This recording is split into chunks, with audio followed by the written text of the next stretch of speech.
Hello दोस्तों, welcome back. So guys, यहाँ पर हम आ चुके हैं financial accounting and analysis MBA first semester most important questions के ऊपर। सो गाइस, इस वीडियो को मुझे अपलोड करने में थोड़ा सा ज़्यादा लेट हो गया, उसके लिए सॉरी गाइस। और साथ ही साथ में इतना ज़्यादा भी लेट नहीं हुआ है। आपके पास में रात भर का टाइम है, आपके पास में अच्छा खासा टाइम है, आप इसको प्रिपेयर कर सकते हो। मैं यहाँ पर कुछ एक क्वेश्चन को आपके साथ में शेयर करूँगा और उनको आपके सामने लेकर के आऊँगा, दिखाऊँगा, तो उसको आप अच्छे से प्रिपेयर करके अपने एग्जाम में अच्छे खासे मार्क्स को गेन कर सकते हो, ठीक है, उनके बेसिस पे। बट वीडियो को स्टार्ट करने से पहले मैं आप लोगों के साथ में एक चीज़ को, अपनी पर्सनल चीज़ को शेयर करूंगा। वो ये है कि दोस्तों, मेरा जो खुद का जो भी अकाउंटिंग का या फिर जो भी फाइनेंस का जो भी बैकग्राउंड है, वो खुद ही इतना ज़्यादा अच्छा नहीं है। बहुत ही मतलब मेरा कोई ऐसा कोई भी बैकग्राउंड नहीं कि जिसमें मैंने पहले से अकाउंटिंग वगैरह पढ़ करके रखी हो या कुछ भी ऐसा हो। तो मैंने केवल एमबीए में ही यही, जैसे आप पढ़ रहे हो फाइनेंशियल अकाउंटिंग एंड एनालिसिस, इसके ही कुछ एक सब्जेक्ट्स को पढ़ा हुआ है। बाकी मुझे बहुत ज़्यादा इसका कॉन्सेप्ट नहीं क्लियर है। जो भी इसके जितने भी अकाउंटिंग से रिलेटेड जो भी टर्म्स होते हैं, जैसे क्रेडिट, डेबिट और ट्रायल बैलेंस और जनरल शीट, इस तरीके की जो भी चीज़ें होती हैं, मुझे बहुत ही ज़्यादा कठिनाई भी होती है और ख़ुद का इंटरेस्ट भी नहीं है। तो इस तरीके का चीज़ें समझो, ठीक है। तो मैं अपनी कुछ एक स्टोरी को यहाँ पर शेयर करूँगा। लाइक आपकी तरीके ही बहुत सारे लोग ऐसे भी होते हैं, जैसे मैंने पहले भी आप लोगों को ये चीज़ बताई है कि अकाउंट्स,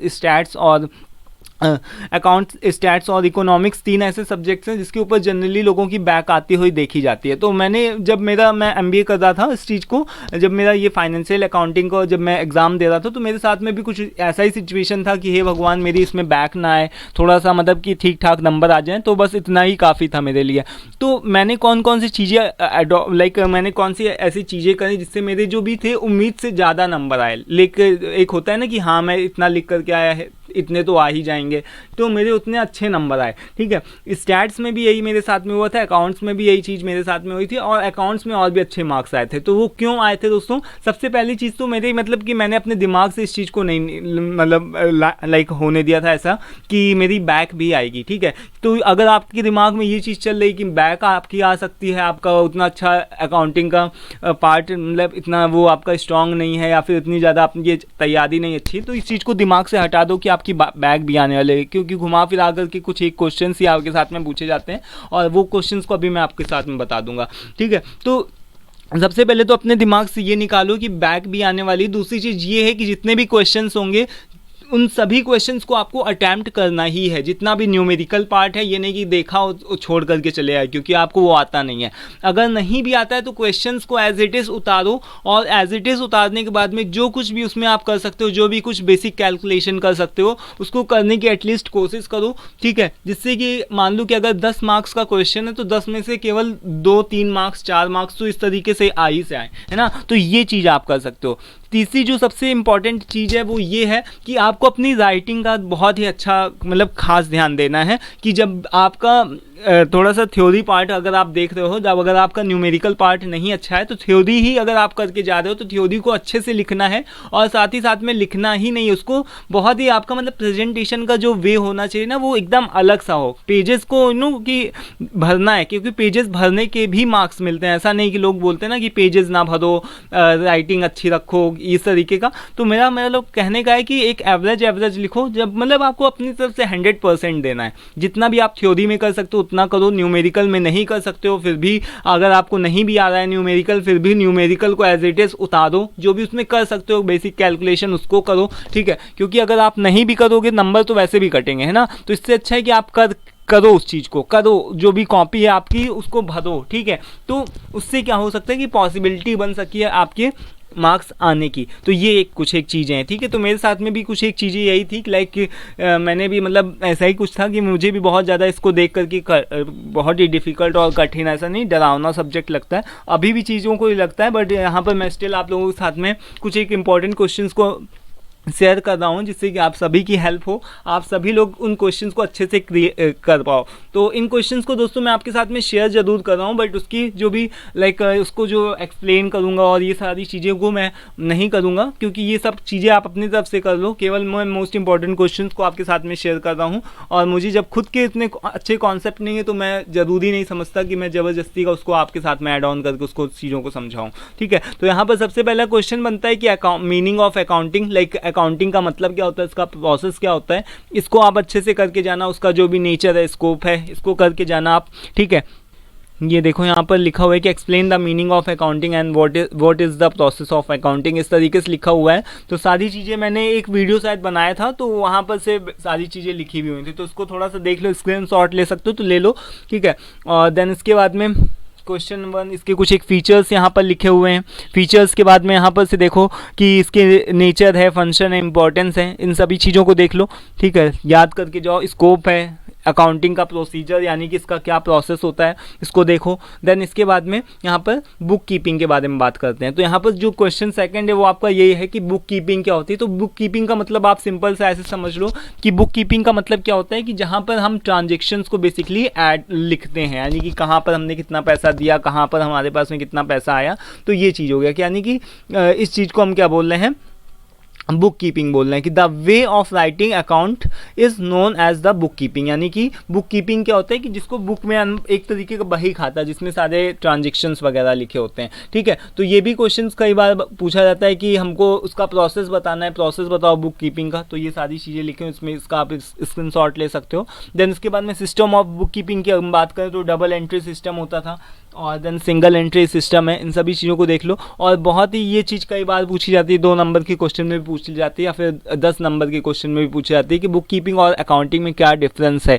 तो बुक कीपिंग जो है वो एक तरीके की इनिशियल स्टेज है, इसमें हम क्या करते हैं, बेसिकली चीज़ों को लिखते हैं, जबकि अकाउंटिंग के अंदर हम क्या लिखते हैं, अकाउंटिंग के अंदर हम क्या करते हैं, उन चीज़ों को क्या कर सकते हैं, साथ ही साथ में डेटा को हम क्या कर सकते हैं, एनालाइज भी कर सकते हैं। हमारे पास में जो भी पूरा डेटा होता है, जो भी ट्रांजेक्शन्स की हिस्ट्री होती है, उसको हमको एनालाइज भी कर सकते हैं, ठीक है। तो ये होता है एक तरीके का कॉन्फ्यूजन देने के लिए, तो ये चीज़ है। देन इसके बाद में आपसे ये क्वेश्चन पूछा जा सकता है कि what do you mean by the internal and external users of accounting. तो इंटरनल एक अलग हो गया जिसके अंदर ओनर्स, मैनेजर्स, एम्प्लॉयज़, आपके इंटरनल लोग जो भी ऑर्गेनाइजेशंस के अंदर होते हैं वो आ जाते हैं। और एक्सटर्नल के अंदर तो जैसे कि अगर हम बाहर के लोगों की बात करें, जैसे बैंक, क्रेडिटर्स, कस्टमर्स, रिसर्चर्स, इन सब की, पब्लिक, गवर्नमेंट, इन्वेस्टर्स, ये सब लोग आते हैं, ठीक है। तो ये चीज़ हो गया। देन इसके बाद में क्वेश्चन नंबर 4 बहुत बहुत बहुत बहुत इंपॉर्टेंट कि what do you mean by the accounting principle. और मतलब यूनिट फर्स्ट से ये क्वेश्चन मतलब ऐसे पूछा भी जाता है कि अकाउंटिंग कन्वेंशंस के बारे में बताओ या फिर इसके कौन कौन से प्रिंसिपल्स हैं। इसको आप अच्छे से कर लेना, जहाँ से भी आपको एकदम सूटेबल लगता है, इसके जितने भी थ्योरी वगैरह उसको आप अच्छे से देख करके जाओ। जैसे भी आपको बहुत सारे यूट्यूब के ऊपर वीडियोस हैं, तो अगर आप इसको देखोगे जाकर के अकाउंटिंग प्रिंसिपल्स क्या होते हैं, कन्वेंशंस क्या होते हैं, इसको अच्छे से देख लो, पढ़ लो और बार बार चीज़ों को लिखो वहाँ जा कर के, ताकि इस सब पूरा एक तरीके से इसको एक तरीके से स्क्रीनशॉट ले लो इसका, और जो भी चीज़ें हैं उसको सेम एज इट इज़ लिख करके आओ, ठीक है।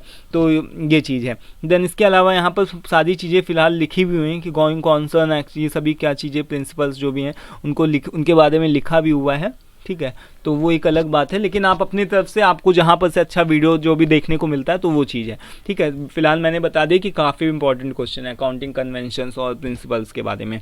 देन इसके बाद में डेप्रिसिएशन क्या होता है। डेप्रिसिएशन का मतलब होता है जो भी किसी भी चीज़ का है ना, लाइक मूल्य का ह्रास होना। लाइक जब भी हम कोई भी प्रोडक्ट यूज़ करते हैं, जैसे सपोज दैट कि अगर हम कोई भी लैपटॉप लेकर के आए तो उसको अगर हमने 1 साल यूज़ कर लिया, तो हम मान लो कि 20,000 लेकर के आए थे, तो अब हम उसको 20,000 में थोड़ी नहीं बेच देंगे। अब हम उसको जो भी है सेकेंड हैंड बेचेंगे तो वो 15,000 का, 18,000 का, कुछ इस तरीके से बेचेंगे, क्योंकि हमने उसका यूज़ कर लिया। तो यूज़ चीज़ को यानी कि प्रोडक्ट के यूज़ करने की वजह से जो भी उसके मूल्य के अंदर गिरावट आती है उसी को हम क्या बोलते हैं, डेप्रिसिएशन बोलते हैं। इसके मेथड्स के अंदर अगर हम बात करें तो इसके मेथड्स जो भी होते हैं बहुत इंपॉर्टेंट होते हैं। वो कौन कौन से मेथड्स हैं, एक आपका यहाँ पर सारी चीज़ें देखो, यहाँ पर नीड है। मेथड्स की अगर हम बात करें तो 2 मेथड्स होते हैं, straight line method and diminishing value method, जिसको आप रिड्यूसिंग बैलेंस मेथड और रिटर्न डाउन वैल्यू मेथड के नाम से भी जानते हो। तो ये दोनों मेथड्स बहुत इंपॉर्टेंट है, जिसमें से स्ट्रेट लाइन मेथड बहुत इंपॉर्टेंट है। इसकी थ्योरी आपकी आती है, इसकी थ्योरी आपको ध्यान रखना है। थ्योरी के साथ ही साथ में इसका एक न्यूमेरिकल पोर्शन भी देखना है, ठीक है। न्यूमेरिकल पार्ट भी इसके देख लेना कि स्ट्रेट लाइन मेथड की हेल्प से डेप्रिसिएशन का किस तरीके से न्यूमेरिकल को सॉल्व किया जाता है। इस तरीके से आप देख लेना, यूट्यूब पे बहुत सारे वीडियोस पड़े हुए हैं, इसको आप देख करके जाना। और अगर ऐसा कोई भी क्वेश्चन आपको मिलता है तो छोड़ना मत, उसको क्लिक करके उसको कुछ ना कुछ भले ही गलत करके आना, कैलकुलेशन जो भी है उसको करके आना, लेकिन जो भी आप कर सकते हो अपनी तरफ से पूरा करके आना, ठीक है। देन डिमिनिशिंग वैल्यू मेथड की अगर हम बात करें तो वो इसकी केवल थ्योरी आती है, इसके ऊपर बेसिकली क्वेश्चन नहीं आता है, बट एक बार फिर भी इसका एक आप क्वेश्चन देख लेना, कोई बहुत ही कठिन नहीं है। इसको मैंने लास्ट ईयर समझा था, बहुत जैसे तैसे समझ करके इसका एग्जाम दिया था जा करके, ठीक है। जो एकदम क्लियर बात है वो मैं आपको बता रहा हूँ। देन इसके बाद में एक इसका न्यूमेरिकल आता है, trading profit and loss and the balance sheet. इससे रिलेटेड एक दोस्तों बहुत ही लंबा चौड़ा इस तरीके का क्वेश्चन आता है कि बैलेंस शीट दी रही होती है और उसमें क्रेडिट डेबिट इस तरीके का करके दिया जाता है। इस तरीके की बहुत ही लंबी सी सीट होती है। मैं आप लोगों को तो जो जनरली बैलेंस शीट होती है वो एक तरीके का आप ऐसे समझ लो कि फाइनेंशियल स्टेटमेंट होता है, जो कि क्या कंटेन करता है, details of a company assets और liabilities of a specific point in the time. Like जो भी कंपनी की क्या एसेट्स हैं, क्या लाइबिलिटीज़ हैं, उन सभी चीज़ों का एक तरीके का स्टेटमेंट होता है जो कि फाइनेंशियल स्टेटमेंट होता है। और इसके अंदर कुछ एक पॉइंट्स कवर होते हैं, जैसे एक तरीके का आपका पूरा शीट का फॉर्मेट तैयार होता है, जैसे कि असेट्स क्या है, लाइबिलिटीज़ क्या है, क्या क्रेडिट हुआ, क्या डेबिट हुआ, इस तरीके से पूरा मतलब कि इस तरीके से आपको दिया गया होगा और उससे रिलेटेड आपको कुछ एक क्वेश्चंस को भी सॉल्व करना होगा। ठीक है, तो ये चीज़ है बेसिकली, तो इसको आप अच्छे से देख करके जाना। इसका एक न्यूमेरिकल पार्ट वैसे आता है। ठीक है, देन इसके बाद में हम बात करते हैं यहाँ पर रेशियो एनालिसिस की। रेशियो एनालिसिस क्या होता है दोस्तों, और इसका एक दोस्तों रेशियो एनालिसिस जो होता है उसका मतलब थ्योरी तो आ ही सकती है रेशियो एनालिसिस के टाइप्स की, और रेशियो एनालिसिस क्या होता है उसके टाइप्स के बारे में बताओ। इस तरीके से इसकी थ्योरी भी आ सकती है और इसका साथ में न्यूमेरिकल भी आ सकता है। तो ये चीज़ को ध्यान रखना, रेशियो एनालिसिस के जो टाइप्स होते हैं वो अलग अलग टाइप्स होते हैं। एक तरीके का पूरा प्रॉपर चार्ट आप उसको देख करके जाना, जैसे liquidity ratio, profitability ratio, solvency ratio, efficiency ratio. ठीक है, इस तरीके से अलग अलग तरीके के इसके टाइप्स होते हैं, उसको थोड़ा सा डिटेल में देख करके जाना इसकी पूरी थ्योरी को। और इसका एक न्यूमेरिकल भी होता है, उसको थोड़ा सा देख कर बस इतना चीज़ ध्यान रखो रेशियो एनालिसिस में। ये एक तरीके की ऐसी टेक्निक होती है, फाइनेंशियल एनालिसिस की एक ऐसी टेक्निक होती है जिसके हेल्प से हम क्या कर सकते हैं, कंपनी की परफॉर्मेंस, फाइनेंशियल हेल्थ और इफ़िशियंसी बाय एग्जामाइन। लाइक कि हम उन सभी चीज़ों को क्या कर सकते हैं, उस सभी चीज़ों को हम देख सकते हैं कि कंपनी की क्या परफॉर्मेंस चल रही, फाइनेंशियल हेल्थ को हम क्या कर सकते हैं, देख सकते हैं। इसकी टाइप्स को अलग अलग ध्यान रखो। ठीक है, और इसका बारे में थोड़ा सा डिटेल में देख करके इसका पूरा एक न्यूमेरिकल जो भी होता है उसको देख करके जाना। ठीक है, तो इसके बाद में दोस्तों यहाँ पर देखो कैश फ्लो और फंड फ्लो के बारे में आपको पता होना चाहिए, उसकी पूरी थ्योरी के बारे में पता होना चाहिए। ठीक है, इसके अलावा दोस्तों कैश फ्लो और फंड फ्लो की अगर हम बात करें तो यहाँ पर कैश फ्लो से रिलेटेड आपका एक न्यूमेरिकल भी आ सकता है, तो उसको थोड़ा सा देख करके जाना कि कैश फ्लो का न्यूमेरिकल किस तरीके से सॉल्व करते हैं, क्या क्या क्वेश्चंस वगैरह उससे रिलेटेड पूछे जा सकते हैं। तो बेसिकली जो कैश फ्लो होता है वो होता क्या है कि एक तरीके से कि कैश का मूवमेंट, या लाइक कि कैश कितना है, कितना एक तरीके से आ रहा है, कितना इन हो रहा, कितना आउट हो रहा, कितना कैश आया, कितना गया, कि एक special period of time, like कि कितने एक मंथ के अंदर, एक 3 महीने के अंदर, एक साल के अंदर कितना कैश आया, कितना गया, एक तरीके से उसका बस मूवमेंट की हम बात करते हैं। ठीक है, जबकि अगर हम फंड फ्लो की बात करते हैं तो फंड फ्लो के अंदर फंड फ्लो एक तरीके से ऐसे समझ लो कि लाइक कि जब भी हम फंड फ्लो की बात करते हैं तो फंड फ्लो में क्या होता है कि लॉन्ग टर्म की हम बात करते हो, कि लाइक कि लॉन्ग टर्म में जो भी आपका जो भी कंपनी है उसकी कितना अच्छा परफॉर्म कर रही है, वो उसकी फाइनेंशियल हेल्थ कितनी अच्छी है, उस तरीके की चीज़ों की हम बात करते हैं। तो ये focuses on the changes in the companies financial positions over a period typically on the long term basis, यानी कि इस तरीके से लॉन्ग टर्म की जब हम बात करते हो तो वो क्या होता है दोस्तों, फंड फ्लो। ठीक है, तो कैश फ्लो का आप न्यूमेरिकल देख लो, उसकी थ्योरी भी देखो, देन फंड फ्लो है तो उसका आप अच्छे से उसकी थ्योरी को अच्छे से प्रिपेयर करके जाओ। ठीक है, देन इसके बाद में कंपैरेटिव बैलेंस शीट, इसका दोस्तों न्यूमेरिकल भी आता है और साथ ही साथ में इसका एक आपका जो भी थ्योरी पार्ट होता है वो भी आता है, और इसके इंपॉर्टेंस की भी बात कर लेते हैं कि यानी कि इसके इंपॉर्टेंस भी होता है। तो कंपैरेटिव बैलेंस शीट एक्चुअल में होता क्या है, तो सिंपल सी इसकी जो भी थ्योरी है उसको आप एक सिंपल सा मतलब समझ लो कि कंपैरेटिव बैलेंस शीट के अंदर हम क्या करते हैं, जो भी हमारी दो बैलेंस शीट होती है उसको मतलब उसको कंपेयर करते हैं। दो बैलेंस शीट को हम क्या करते हैं, कंपेयर करते हैं। लाइक जो भी हमारा पुराना बैलेंस शीट है और जो भी हमारी करंट बैलेंस शीट है उसको कंपेयर करना। तो इसके लिए बेसिकली क्या होता है, न्यूमेरिकल की हम बात करते हैं तो बहुत ही सिंपल इसका एक न्यूमेरिकल पार्ट होता है, बहुत ही लाइक मज़ेदार होता है कि जो भी अलग अलग बैलेंस शीट दी गई होती है तो उन बैलेंस शीट में से जो पहले वाली बैलेंस शीट है, प्रीवियस ईयर की बैलेंस शीट है, उसको पहले आप एज इट इज नोट कर दो, देन जो भी एकदम मतलब करंट ईयर वाली उसको नोट कर दो, देन उसके बाद में करंट ईयर से प्रीवियस ईयर वाली को घटाना होता है, देन उसके बाद में कुछ उस तरीके का फॉर्मूला होता है कि डिवाइड करके 100 करके उस तरीके के वो करना होता है। तो उसको आप देख लेना, यूट्यूब के ऊपर बहुत सारे लेक्चर्स पड़े हुए हैं इसके ऊपर कि किस तरीके से इसके प्रॉब्लम्स को सॉल्व करते हैं, तो उसको देख करके जाना। अगर ये आ जाता है तो बहुत ही मतलब एकदम सिंपल क्वेश्चन होता है इसका, न्यूमेरिकल का, और थ्योरी है तो फिर उसमें कोई बात ही नहीं है, ठीक है। तो इसके इंपॉर्टेंस वगैरह को देख लो, ये चीज़ हो गया, ठीक है। देन इसके बाद में ट्रायल बैलेंस, दोस्तों ट्रायल बैलेंस का दोस्तों वो न्यूमेरिकल पार्ट भी आता है इसका, मतलब न्यूमेरिकल और थ्योरी इसके दोनों तरीके की चीज़ें आती हैं, तो देख लेना इसको कि क्या होता है ये। बेसिकली जो ट्रायल बैलेंस होता है उसमें क्या होता है, एक तरीके की ऐसी सीट बनती है जिसमें 4 कॉलम्स बनाए जाते हैं, लाइक पर्टिकुलर्स क्या होते हैं, एलएफ, देन उसके बाद में बैलेंस डेबिट, बैलेंस क्रेडिट करके इस तरीके से अलग अलग 4 कॉलम बनते हैं, उसको आप देख लेना अलग से। और कॉपी पेस्ट बेसिकली करना होता है, बहुत ही हल्का सा कैलकुलेशन होता है, देखने में बहुत भारी भरकम होता है इसका न्यूमेरिकल, बट वैसे अगर हम देखें तो थोड़ा सा सिंपल ही होते हैं, अगर बस एक कॉन्सेप्ट समझने वाली बात होती है कि करना क्या है, ठीक है। तो इसको, और अगर वैसे मैं ट्रायल बैलेंस के बारे में बताऊं तो ये एक तरीके का क्या होता है, बेसिकली बस स्टेटमेंट होता है, जितने भी सारे लेजर्स जो भी होते हैं अलग अलग, तो उनको क्या करना होता है कि लाइक जो भी कितना डेबिट हुआ, कितना भी क्रेडिट हुआ, उन सभी चीज़ों का टोटल, मतलब उसके बारे में पूरा कैलकुलेट करना, वो सारी चीज़ें जो भी होती है ट्रायल बैलेंस के ऊपर होती है। इसको अच्छे से देखो और इसके न्यूमेरिकल को देखो, न्यूमेरिकल पार्ट को अच्छे से कर पाओगे, इतना मुझे मतलब वो है। देन इसके बाद में जर्नल एंट्रीज़ क्या होती हैं, जर्नल एंट्रीज़ के बारे में देख लो कि जर्नलाइजिंग ट्रांजेक्शंस क्या होते हैं, ये सारी चीज़ें होती हैं, तो इसको थोड़ा सा देख लेना। इससे रिलेटेड क्वेश्चन जो होता है इसमें आपका उस तरीके का भी आ सकता है, लाइक जो कि अलग से एक जर्नल एंट्री होता है, डेबिट क्रेडिट इस तरीके से करके, तो उसको देखना।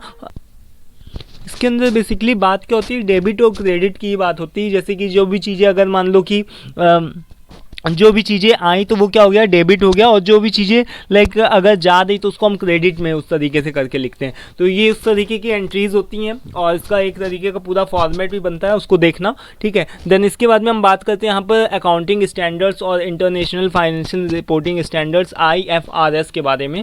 सो ये क्या है दोस्तों, इसका एक तरीके का आप इसको थोड़ा सा देख लेना, इसके अलग अलग स्टैंडर्ड्स होते हैं। स्टैंडर्ड्स का मतलब समझते हो ना कि अकाउंटिंग के स्टैंडर्ड्स, तो स्टैंडर्ड्स जैसा कि एक तरीके के नाम से ही पता चल रहा है कि स्टैंडर्ड्स यानी कि एक ऐसे कुछ एक लाइक स्टैंडर्ड्स को सेट कर देना जो कि जनरली जो भी सारे अकाउंटेंट्स होते हैं वो सभी लोग फॉलो करें, ठीक है। अब जैसे कोई भी रूल रेगुलेशन है, जैसे कि अगर हम बात करें तो देखते हैं ना कि हम स्टैंडर्ड्स एक सेट कर दिया है, 1 किलो का मतलब 1 किलो है ना, कपड़े होते हैं तो उसका 1 मीटर हो गया, ये अब सभी क्या है, एक तरीके की स्टैंडर्ड सेट करना। तो इसी तरीके से अकाउंटिंग के अंदर भी स्टैंडर्ड्स हैं जो कि अकाउंटेंट्स जो भी अलग अलग अकाउंटेंट्स होते हैं उनके द्वारा फॉलो किए जाते हैं, और इसको बेसिकली एक तरीके की गाइडलाइन होती है जिसको आप GAAP यानी कि इस तरीके से करके आप बोल सकते हो कि जनरली एक्सेप्टेड अकाउंटिंग प्रिंसिपल, इस तरीके से गैप करके एक इसका शॉर्ट फॉर्म होता है, तो उसको ये यहाँ पर से देखो लिखा भी हुआ है कि जनरली एक्सेप्टेड अकाउंटिंग प्रिंसिपल,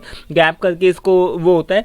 तो ये कहाँ पर से लिया गया, ये सभी चीज़ें क्या है, बेसिकली इसमें से आप इसका स्क्रीनशॉट ले सकते हो और देख सकते हो, ठीक है। और अगर हम बात करें फाइनेंशियल रिपोर्टिंग स्टैंडर्ड्स अलग अलग तरीके की, तो यहाँ पर से इसके एक अलग अलग दोस्तों क्या होते हैं कि स्टैंडर्ड्स होते हैं, और इनके कुछ एक आपको मीनिंग लिख करके उसका डेफिनेशन भी देना होता है। जैसे कि अगर हम कुछ एक की बात करें तो इंडियन अकाउंटिंग स्टैंडर्ड्स की बात करें तो उसमें क्या होता है कि AS1, AS2, AS3, तो AS3 का मतलब अगर आप देखोगे तो कैश फ्लो स्टेटमेंट हो गया, AS6 का मतलब देखोगे तो डेप्रिसिएशन अकाउंटिंग हो गया। इस तरीके से आपको यानी कि 2 4 6 जैसे AS11, AS12 इस तरीके का पूरा आपको लिस्ट मिल जाएगी इंटरनेट के ऊपर।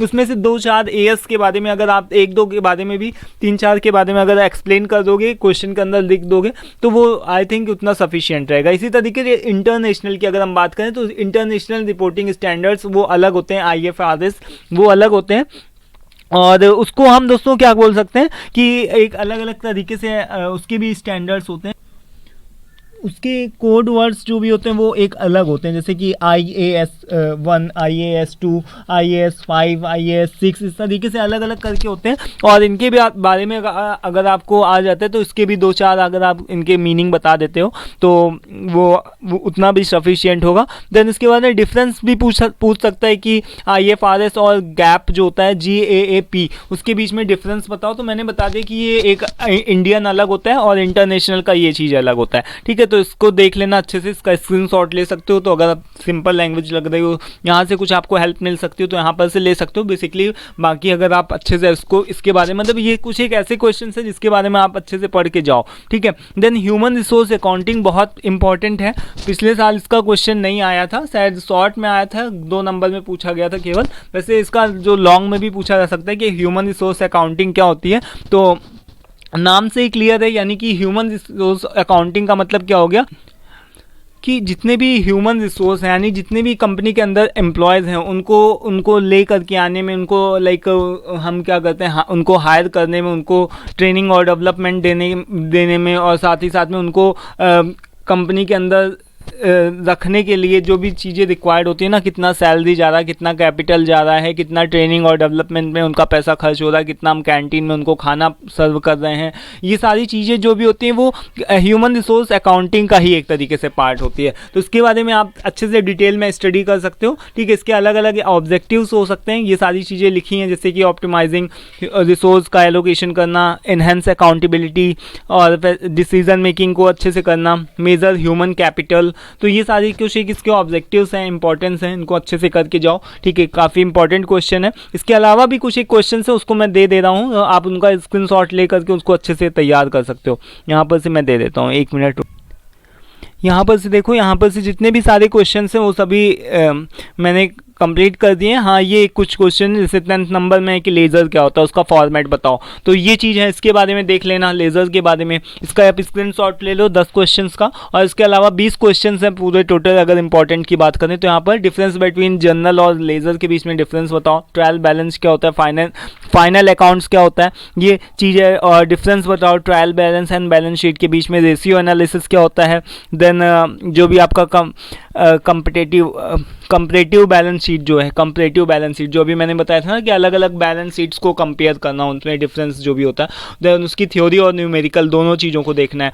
देन कैश फ्लो का न्यूमेरिकल देख करके जाना, बाकी उसकी थ्योरी भी देखना है कैश फ्लो और फंड फ्लो की, ठीक है। इसका न्यूमेरिकल देखना है। जनरलाइजिंग ट्रांजेक्शंस और मेकिंग जर्नल एंट्रीज, उसके बारे में देखना है। एचआर अकाउंटिंग के बारे में मैंने बता दिया। तो ये कुछ एक ऐसे इंपॉर्टेंट क्वेश्चन है जिसके बारे में 20 क्वेश्चन को अगर आप इसको तैयार करके जाओगे तो आई एम डम श्योर कि आपके लाइक जो ऐसी सिचुएशन होती है ना, जिसको मैंने पहले बताया था कि लाइक भगवान बैक ना आए, ये हो जाए, मतलब इस तरीके से बहुत जो डर लगता है, तो वो ख़त्म हो जाएगा। इसके लिए मैं एक ही चीज़ सजेस्ट करूँगा कि आप सबसे पहले तो अपने दिमाग में बैक वाला मतलब सीन हटा दो कि ऐसा कुछ होगा भी। देन उसके बाद में जो भी थ्योरी वाला जितना पार्ट है जिसको आप अच्छे से क्लियर कर सकते हो, उसको अच्छे से याद कर लो एक जगह, जहाँ पर भी लिख सकते हो जल्दी जल्दी से नोट कर लो रात भर के अंदर, और सुबह उसको 2-3 बार रिवाइज कर लो, ठीक है। देन इसके अलावा जो भी क्वेश्चंस हैं उसको आप देख लो अच्छे से, उसका कॉन्सेप्ट समझ लो कि कहाँ पर किस तरीके की एंट्रीज है। जैसे कि अगर हमने ट्रायल बैलेंस है तो उसका ट्रायल बैलेंस शीट है, तो उसमें क्या क्या कौन कौन से अलग अलग कॉलम्स होते हैं, उसको देख लो कि कहाँ के क्या किस तरीके से निकालते हैं, ठीक है। क्रेडिट डेबिट के बारे में बेसिकली समझ लो। तो ये सारी कुछ एक चीज़ें हैं, और सारे न्यूमेरिकल्स को अटैम्प्ट करके ही आना है, ठीक है। उसके बाद में दोस्तों कल बताना कि आपका कल कैसा एग्ज़ाम गया, और आई होप कि दोस्तों इस वीडियो से आपको कुछ हेल्प मिली होगी। और साथ ही साथ में अगर कुछ भी आपको ऐसा लगता है जिसको मैं कर सकता हूँ आपको हेल्प, ठीक है, तो आप उसको बता सकते हो, ठीक है। फिलहाल thank you for watching this video, all the best सभी लोगों के लिए, ठीक है, थैंक यू।